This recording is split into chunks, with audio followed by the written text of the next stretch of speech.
बीच अर्घ लेने ठार।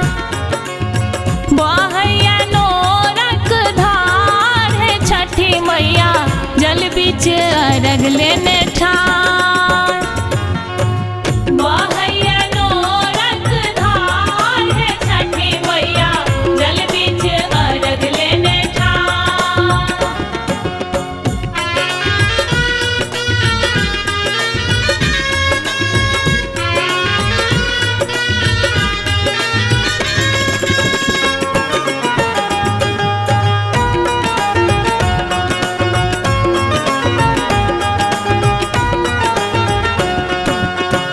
अचरी सा आहा के हम घाट बाहर लो, सेनुर पिठार मैया अर्पण बने लो। अचरी सा आहा के हम घाट बाहर लो, सेनुर पिठार मैया अर्पण बने लो। भरत के लो निराहार है छठी मैया जल बीच अर्घ लेने ठार। भरत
नीलम मैथिली चैनल का सब्सक्राइब करबा के लेल लाल बटन का दबाव आ घंटी पर क्लिक करके नव नव मैथिली गीतक आनंद उठाओ।